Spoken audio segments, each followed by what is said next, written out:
Ngolumhle sitaqhubeka nalo hlelo evikini leliphelile libandla lelibuke ukucatulula tikhalo tebatheli Revenue Appeals Tribunal letfule libhuku leliqukethe tisombululo tetikhalo temthelo lesetisebentiwe tefika emaphethelweni letingasebendiswa nasetinkantolo ekucatululeni letinye tikhalo tetemthelo letitawuvela i-tax law report yeminyaka wa 2023 kuya ku-2025 kanti manje sesivele sinayo umphathi waleli bandla Nelsiwe Hlophe lotawusichazela kabanti ngale bhuku nebumcoka balo Mabhengu sikuvusele sikwamukele ehlelweni sibonga kakhulu isikhathi sakho kumbe nje sowungasipha sithombe ukuthi kahle kahle yini lama tax law reports nokuthi acukethe ema cases noma ke ama decisions lamangaki. Thank you so much, Msakati Siyabonga. Maybe umumva ngaqala just recap nje ukuthi what is this Revenue Appeals Tribunal? The Revenue Appeals Tribunal was established through the enactment of the Act, which is the Revenue Appeals Tribunal Act number 13 of 2019. So the establishment was driven by the fact that there was a need in the country to establish an independent or a quasi-judicial body to adjudicate on tax disputes arising from the decision of the Commissioner General. So the mission of the tribunal is very clear. We are issuing a ruling that are competent and transparent, ones that are going to be trusted by the members of the public. So the purpose of the launch last week, Wednesday, was to formally present to Emaswati a consolidated, or rather an authoritative record of all the decisions that have been issued by the tribunal since inception. So that publication in Msakati was intended to enhance transparency and promote equitance, to promote consistency in decision making. Emaswatini kubona ukuthi tribunal ngabe seyisebende kangakanani. The tribunal since inception, it has received a total of about 40 cases, 44 cases from since inception. So ulama cases that they have received, the tribunal was able to complete about 36 cases, leaving 8 pending before the tribunal. Ulama cases that have been completed by the tribunal, that we consolidate all the landmark decisions so that they become accessible to the members of the public. Siyathi ukuthi lama law reports ethu noma ke live la kangwane liyaqala kuba nema tax law reports in the country. So we believe that by presenting this judgment to the members of the public, atabasida kwenda ima reference ku ma cases that they are going to face or ima disputes that they are going to face in future. Published Mabhengu kulama reports, the inaugural reports like Kavarisha 2022 kuya ku-2025. What do those decisions tell us nasibuka in nature of tax disputes even la Seswatini? Thank you so much, Msakati. The decisions are going to play an important role, especially to the tax jurisprudence of the country, because the tribunal, when looking at the cases that were lodged before them, they were in a position to interpret some of the provisions that are in the 3 domestic legislations in the country. So for me, I feel like they've been given an opportunity, or they've been afforded an opportunity as a tribunal to pronounce some of these provisions that requires interpretation, so that becomes clear to all the Swazis what is expected of them nangabe badibana ne tax dispute kuye Commissioner General. Tax reports, what impact do you expect them to have kubobatheli bameli mhlawumbe ma accountants nakunje ma tax consultants as a approacher dona tindzaba the tax disputes? Thank you so much. For me, this marks a significant step especially in building a homegrown body of tax law, Yeah. using our own national law, especially the legal legislations governing the collection of tax in the country. You know that previously, like I've already mentioned, that this is the first time Eswatini is having a tax law report. So previously, the courts, the tax practitioners, and the taxpayer and the tax administrators, they rely on foreign jurisprudence, which, while persuasive, but it was not binding within the country's legal system. So we are happy today that we are going to have a tax law reports where the tribunal has unpacked the provision, or they have interpreted the tax legislations in the country and resolved the tax disputes. So while those jurisprudence that we borrowed from foreign countries, those ones,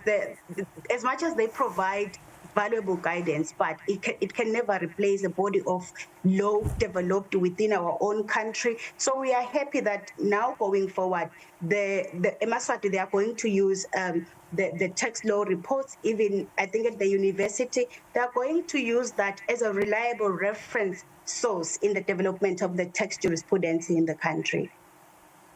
Sivile mapping ukuthi the reports will be made accessible to all. Sengaba nje kubuta ukuthi engabe they will be accessed ngatiphi tindlela ngokuthi if you believe mhlambe publication yawo will encourage naku lekuhlale kuthathwa ngilo libandla lelikoleka umthelo i-voluntary tax compliance.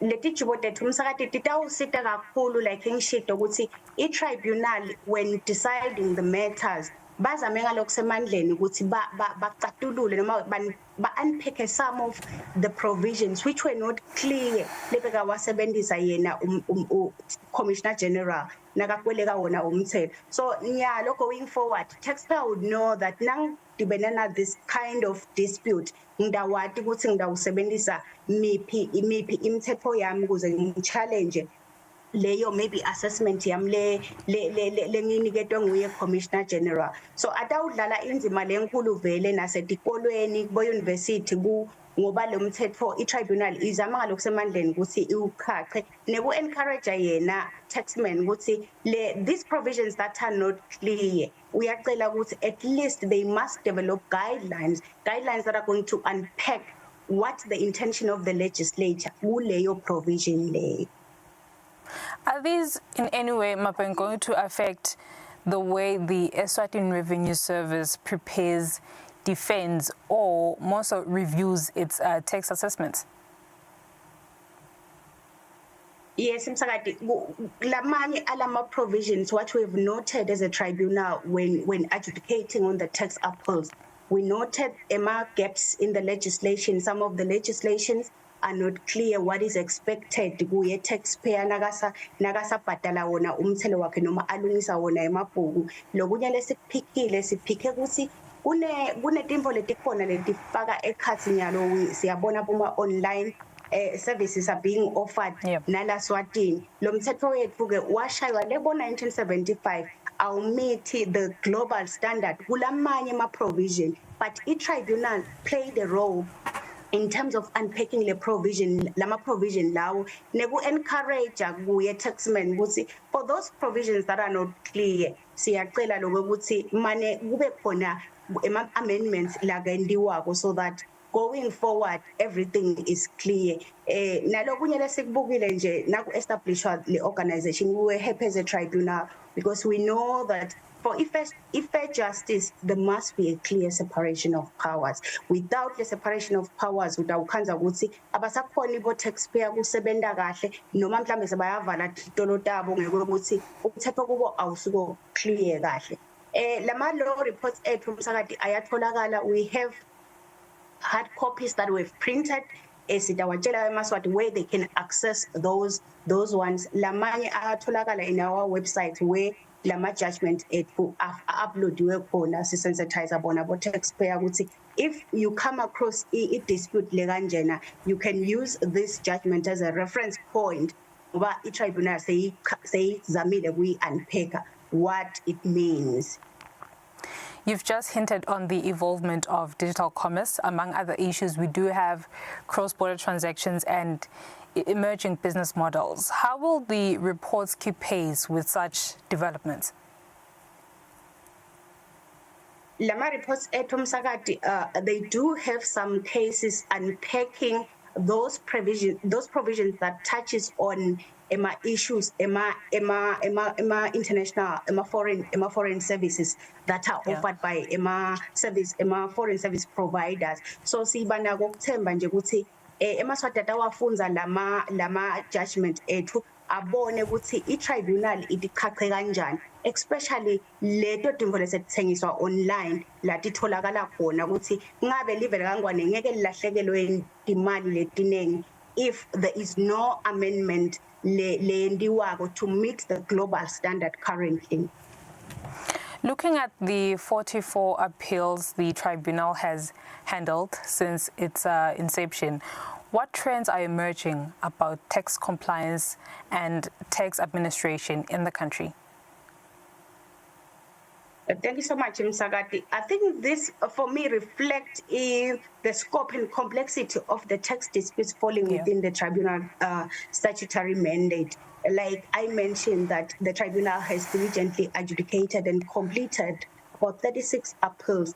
For me, that Kombisa the commitment ulama tribunal members would say a issue is a well-reasoned, fair, and legally sound judgment that are going to assist the country or the tax administrators would say nabo they put umthetho wabo kahle batobona ukuthi going forward what is it that we're supposed to amend yini lekufanele singayi amend so that we all meet the global standard lesibhekekile. Even we know that some of lama provisions in the legislations that we are using afake khathi ema principles that are governed by international bodies. They are applicable even in the country. So as a country, we are all expected to comply with those global principles labekiwe.